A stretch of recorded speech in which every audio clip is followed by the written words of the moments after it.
मुख्यमंत्री अशोक गहलोत एक दिवसीय दौरे पर भीलवाड़ा पहुंचे, जहां उन्होंने श्रीनाथ जी की नगरी से अपना दौरा शुरू कर भीलवाड़ा जिले के चाखेंड में पहुंचे। इस मौके पर मुख्यमंत्री गहलोत के साथ विधानसभा अध्यक्ष डॉक्टर सीपी जोशी भी उपस्थित रहे, जहां उन्होंने प्रशासन गांव के संघ शिविर का अवलोकन किया। मुख्यमंत्री गहलोत ने आम सभा को भी संबोधित करते हुए कहा कि हम प्रदेश के विकास में कोई कमी नहीं रखेंगे। कोई भी व्यक्ति किसी भी जाति, धर्म, समाज का हो, वो शिक्षा के बगैर आगे नहीं बढ़ सकता।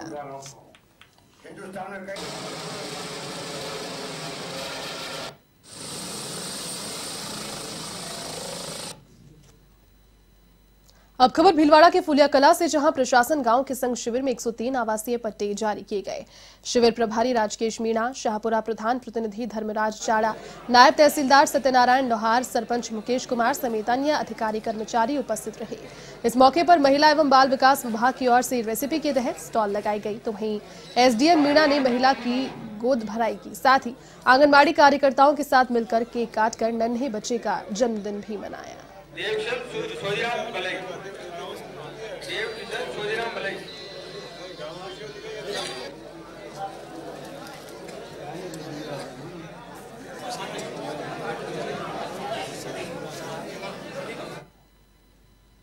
अब खबर टोंक के देवली से, जहां दूनी में आयोजित मुख्यमंत्री चिरंजीवी स्वास्थ्य योजना शिविर में एक होम्योपैथिक चिकित्सक की बड़ी लापरवाही सामने आई।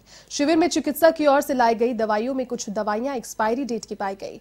मामले की सूचना पाकर देवली एसडीएम भरत भूषण गोयल ने तत्काल एक्सपायरी डेट की दवाइयों को हटवाया। दरअसल दूनी स्वास्थ्य केंद्र में मुख्यमंत्री चिरंजीवी स्वास्थ्य योजना शिविर का शुभारंभ हुआ है और इसी के तहत देवली एसडीएम शिविर का अवलोकन कर रहे थे, तभी उनकी नजर दवाइयों से भरे कार्टन पर गई, जहां कुछ दवाइयां एक्सपायरी डेट की पाई गई। इस पर एसडीएम ने चिकित्सक पर नाराजगी व्यक्त करते हुए तत्काल वहां से दवाइयां हटवाई।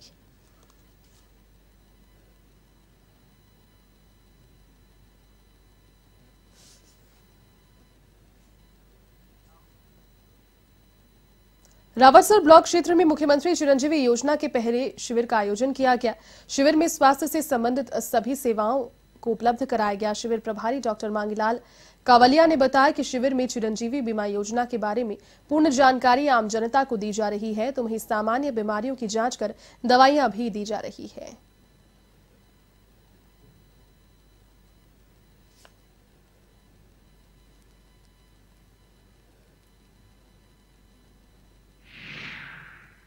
जी जी आज यहाँ रावतसर का पहला मुख्यमंत्री निरोगी राजस्थान चिरंजीवी शिविर का आयोजन किया जा रहा है। यहाँ पर स्पेशलिटी की 5 सेवाएं दी जा रही है। फिजिशियन, स्त्री रोग विशेषज्ञ और दंत रोग विशेषज्ञ और पीडियाट्रिक्स और आई।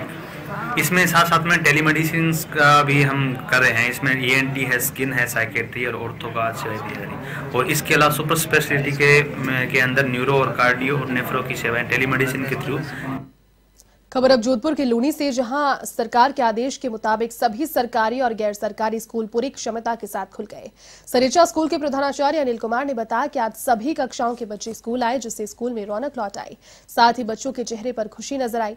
बच्चों को 2 गज की दूरी के साथ कक्षा में बिठाया गया और कोरोना की गाइडलाइन का भी पूरी तरह से पालन किया गया।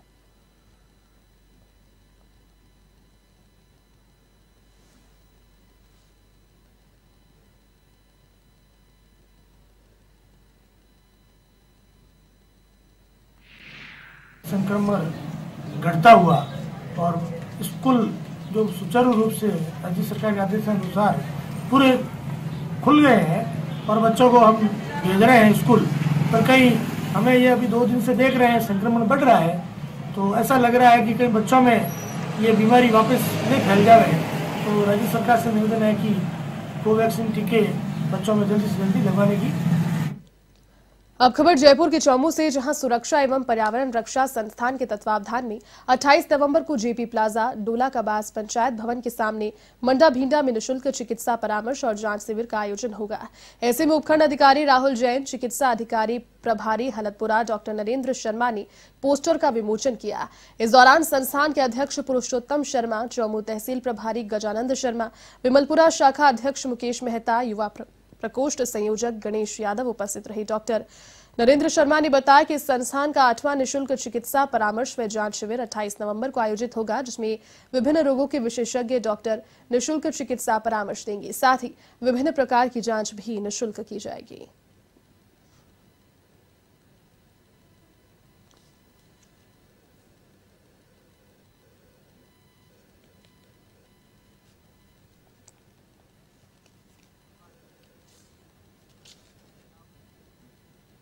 सारोला थाना क्षेत्र के बुखारी गांव में करंट की चपेट में आने से एक युवक की मौत हो गई। सारोला थाना प्रभारी दिनेश शर्मा ने बताया कि बुखारी गांव हाल तारज निवासी 22 वर्षीय रामराज मीणा सुबह खेत पर फसल को पानी देने गया था। यहां मोटर चालू करते समय वो करंट की चपेट में आ गया, जिसे सारोला सीएचसी ले जाया गया, जहां चिकित्सकों ने उसे मृत घोषित कर दिया।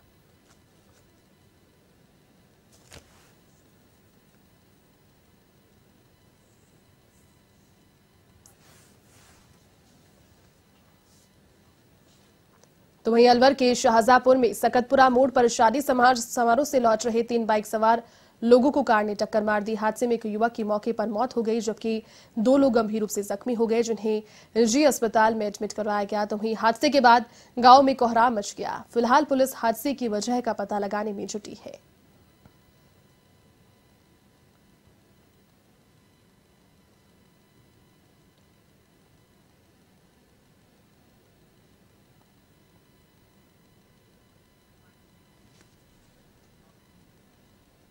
तो वहीं अलवर के बानसूर के नारायणपुर से लापता शिक्षक का शव 16 दिन के बाद एक जंगल में पेड़ पर लटका मिला। इसकी सूचना पर नारायणपुर थाना पुलिस मौके पर पहुंची और शव को नीचे उतारा गया, जिसके बाद मेडिकल बोर्ड से पोस्टमार्टम करवाकर शव परिजनों को सौंप दिया गया। जानकारी के मुताबिक ग्राम पंचायत कुलाहेड़ा निवासी हंसराज पायला सिरोही जिले में अध्यापक के पद पर कार्यरत थे और दीपावली में छुट्टियों पर घर आए हुए थे। बीते 30 अक्टूबर को वो घर से भरतरी बाबा के पास कहने को लेकर निकले, लेकिन काफी देर तक जब वापस नहीं लौटे, जिसके बाद परिजनों ने गुमशुदगी की रिपोर्ट दर्ज कराई थी।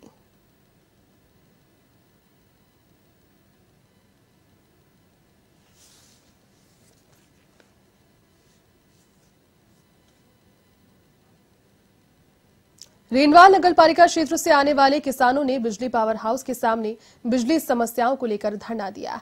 पार्षद श्रवण घायल के नेतृत्व में बिजली पावर हाउस के सामने सैकड़ों किसानों ने प्रदर्शन किया और दिन में बिजली देने, ग्रामीण इलाकों को बिलों में मिलने वाली सब्सिडी देने के साथ साथ खराब ट्रांसफार्मर बदलने की मांग की। तो वहीं सहायक अभियंता गोविंद सैनी को ज्ञापन भी सौंपा गया।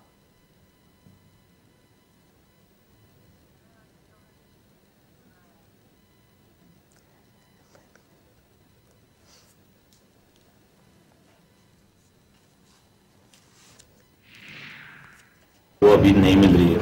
उन्होंने एम साहब ने बोला है कि ये सब्सिडी नगरपालिका क्षेत्र में नहीं मिलती, परंतु ये रूरल क्षेत्र में मिलती है। इसके लिए हमने ज्ञापन दिया है। और दूसरी मांग हमारी है कि हमारे क्षेत्र में जो रात को लाइट आती है उससे किसान परेशान है, वो लाइट हम दिन में लेने की मांग करते हैं। और एक जो मांग है वो हमारी मांग ये है कि जो डीपी खराब हो जाती है कृषि क्षेत्र में, वो 36। भरतपुर के लोहागढ़ स्टेडियम में 65वीं राज्य स्तरीय माध्यमिक उच्च माध्यमिक कबड्डी प्रतियोगिता का आगाज हुआ। चिकित्सा एवं स्वास्थ्य राज्य मंत्री डॉक्टर सुभाष गर्ग ने प्रतियोगिता का शुभारंभ किया, जिसमें प्रदेश के सभी जिलों से आए खिलाड़ियों ने मार्च पास्ट किया। मंत्री डॉक्टर सुभाष गर्ग ने मार्च पास्ट की सलामी ली, तो वहीं नटवर युवा टीम ने मंत्री गर्ग का गर्मजोशी से स्वागत किया। इस मौके पर मेयर अभिजीत कुमार, प्रधान शकुंतला, सतीश सोगरवाल सहित कई लोग उपस्थित रहे। आगे बढ़ते हुए ये हिंदुस्तान के नौजवानों के सम्मान में मैं कहूं ऐसे और राणाओं की यश गाथा से निकल करके ये चित्तौड़गढ़ के प्रतियोगी और उसके बाद में भरतपुर का पड़ोसी जिला ये दौसा कदम से कदम मिलाते हुए में बांसवाड़ा, दाखल, सोमपुर, बेड़ेश्वर, सुखधाम, उस बांसवाड़ा की धरती से और माननीय मुख्य अतिथि महोदय और मंच को उस भीड़भाड़ स्वागत है। श्री गंगानगर के अनूपगढ़ में गुरु नानक देव जयंती के अवसर पर प्रभात फेरी की तैयारियां शुरू हो गई है। ये फेरी गुरुद्वारा से रवाना होकर शबद गायन करते हुए सिख संगत के घर पहुंचेगी। इस दौरान गुरु नानक देव जी का उपदेश दिया जाता है। गुरुद्वारा सिंह सभा के प्रधान बलविंद्र सिंह भोलिया ने बताया कि 18 नवंबर को भव्य संध्या फेरी निकाली जाएगी और 19 नवंबर को धूमधाम से गुरु नानक जयंती मनाई जाएगी।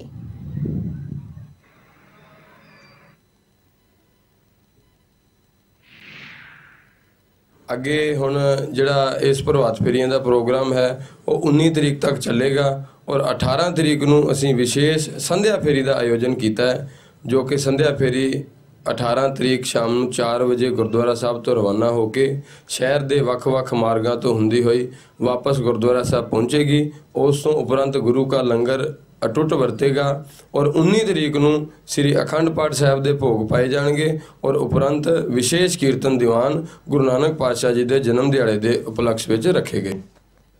अब खबर झालावाड़ के मिश्रौली क्षेत्र से, जहां देवरिया गांव में 1000 नकली खाद के कट्टे जब्त किए गए, साथ ही जेसीबी मशीन भी जब्त की गई। पुलिस अतिरिक्त अधीक्षक गोपीचंद मीणा ने बताया कि मुखबिर की सूचना पर कृषि विभाग के अधिकारियों के साथ मैजाप्ते फैक्ट्री पर छापा मारा, जहां से नकली खाद के कट्टे, एक जेसीबी मशीन और 3 ट्रक जब्त किए गए।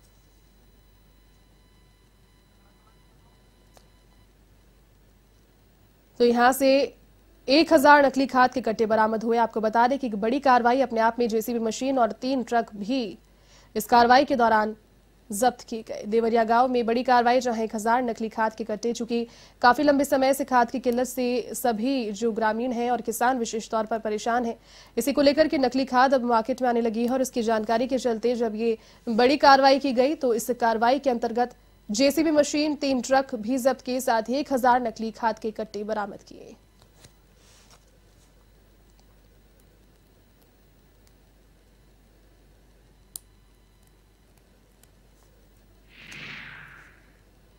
देवरिया में नकली खाद बन रहा है, तो उसके बाद उन्होंने मुझे 9:30 बजे ऑफिस बुलाया। उसके बाद 9:30 बजे बाद हम और पुलिस वाले यहाँ आए। तो आने के बाद हमने देखा कि कुछ खाद के कट्टे थे। उसके बाद यहाँ जो 2 तरह का खाद के हमें कट्टे मिले, single super phosphate, fortified zinc plus boron, और दूसरा बैग मिला सिंगल सुपर फास्फेट। तो उन दोनों के मैंने नमूने आहरित किए।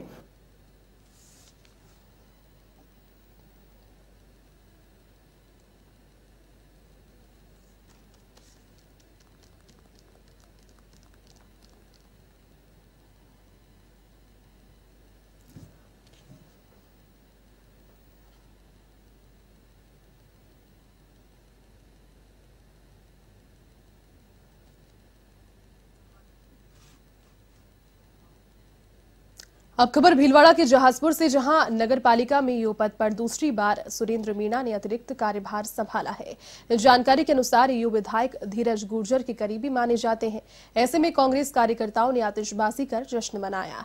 कार्यभार संभालने के बाद अधिशासी अधिकारी सुरेंद्र मीणा ने कहा कि राज्य सरकार की मंशा के अनुरूप विकास कार्यों को गति देना ही उनकी प्राथमिकता रहेगी।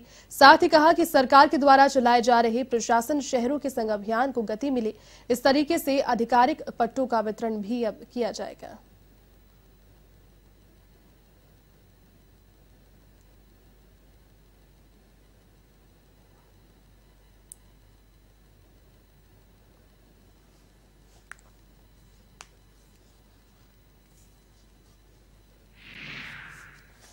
शहरों संग अभियान चल रहा है, तो आमजन के पट्टे जारी नहीं हुए हैं। हमारे द्वारा पट्टे जारी किए जाएंगे जी। हमारे कांग्रेस राष्ट्रीय सचिव धीरज जी भाई साहब के द्वारा कहा गया है कि जहाजपुर के विकास में काफी बाधाएं उत्पन्न की जा रही हैं, उन बाधाओं को दूर किया जाएगा। अधिक से अधिक विकास की कोशिश की जाएगी। जो भी यहाँ की सड़कें, नालियां हैं, लाइटें की जो समस्या है, सभी को दूर किया जाएगा।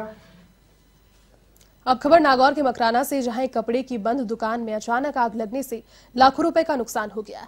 पुलिस ने बताया कि थाना क्षेत्र के अलतावा गांव में नंदूराम प्रजापत तथा उनकी पत्नी रेखा प्रजापत की कपड़े की दुकान है, जिसमें फैंसी और कांच के आइटम रखे हुए हैं, जिसमें आग लगने पर पुलिस मौके पर पहुंची और ग्रामीणों की सहायता से आग पर नियंत्रण किया। तो वहीं स्थानीय लोगों ने बताया कि दमकल को सूचना देने के बावजूद वो मौके पर नहीं पहुंची, जिसके चलते लोगों में रोष व्याप्त है।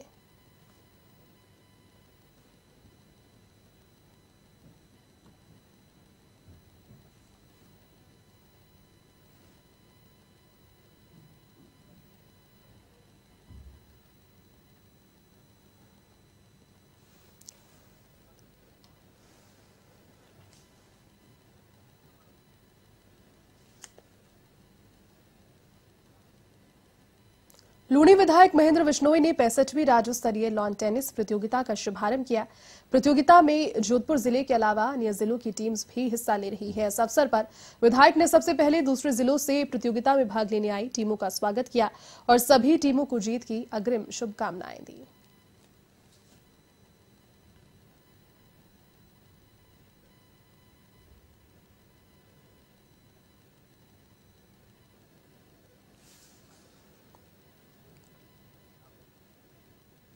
तो वहीं पाली के सुमेरपुर में अवैध मादक पदार्थ और शराब के खिलाफ चलाए जा रहे अभियान के तहत पुलिस ने सख्ती बरतना शुरू कर दिया है। इसी के तहत अतिरिक्त पुलिस अधीक्षक ब्रजेश सोनी के निर्देशन में अवैध शराब बेचते हुए एक व्यक्ति को गिरफ्तार किया गया। साथ ही अवैध गांजे के पौधे बरामद कर एक अन्य व्यक्ति को भी गिरफ्तार किया गया।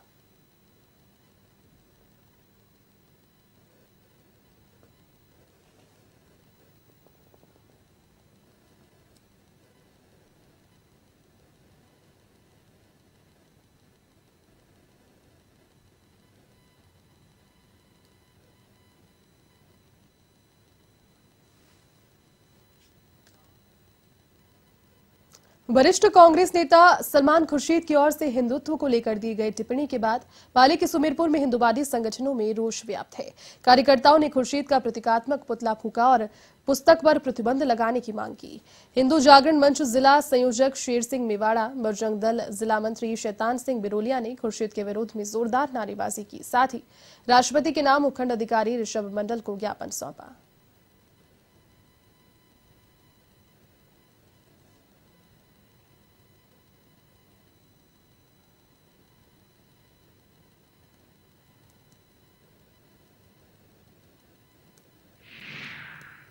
मंच राजस्थान क्षेत्र की ओर से कार्यक्रम था कि जो सलमान खुर्शीद ने जो विवादित बयान दिया हिंदुत्व के खिलाफ, उसको लेकर हिंदू जागरण मंच के जिला स्तर पर धरना प्रदर्शन का कार्यक्रम, ज्ञापन और अन्य प्रदर्शन का कार्यक्रम रखा गया था। उसको लेकर ही आज सुमेरपुर हिंदू जागरण मंच के कार्यकर्ता और अन्य हिंदू संगठनों के और भारतीय जनता पार्टी के कार्यकर्ताओं ने आज सलमान खुर्शीद ने जो हिंदुत्व के विरोध में बयान दिया, उसके विरोध स्वरूप आज सब एकत्रित आए हैं और उसका पूरा तो वहीं अजमेर में घरेलू झगड़े के बाद गुस्साए पति ने अपनी पत्नी को तीसरी मंजिल से नीचे फेंकने का मामला सामने आया। मृतका के परिजनों ने पुलिस में मामला दर्ज करा दिया है। बताया जा रहा है कि उनकी बेटी सीमा चौहान की शादी 1 साल पहले जोधपुर निवासी अविनाश चौहान से हुई, लेकिन अविनाश शादी के बाद से ही सीमा को परेशान करता था। बीते 3 महीनों से अविनाश और पत्नी सीमा के साथ अजमेर में ही रह रहा था, लेकिन दोनों के बीच किसी बात को लेकर जब झगड़ा हुआ तो इस बात पर गुस्साए अविनाश ने अपनी पत्नी को तीसरी मंजिल से नीचे धक्का मार दिया। हादसे में पत्नी की दर्दनाक मौत हो गई। सूचना पर सिविल लाइन पुलिस मौके पर पहुंची और पति अविनाश को गिरफ्तार कर पूरे मामले की जांच प्रारंभ कर दी। बहरहाल अगली खबर डूंगरपुर से, जहां जिले की पॉक्सो कोर्ट ने नाबालिग का अपहरण कर दुष्कर्म के मामले में 2 दोषियों को आजीवन कारावास की सजा सुनाई है। तो वहीं एक दोषी पर 1,15,000 तथा दूसरे दोषी पर 1,05,000 का जुर्माना लगाया गया। विशिष्ट लोक अभियोजक योगेश जोशी ने बताया कि 2 जुलाई 2018 को नाबालिग का अपहरण कर दुष्कर्म का मामला दर्ज हुआ, जिसमें पीड़िता के पिता ने बताया था कि आरोपी भरत और जयेश उसकी नाबालिग बेटी का अपहरण कर गुजरात ले गए और वहां पर भरत के जीजा जयेश ने नाबालिग के साथ दुष्कर्म किया। इसके बाद भरत पीड़िता को अपने साथ ले गया, जहां आरोपी भरत ने उसके साथ दुष्कर्म किया। तो वहीं पुलिस ने जांच पड़ताल करते हुए दोनों आरोपियों को गिरफ्तार कर लिया है।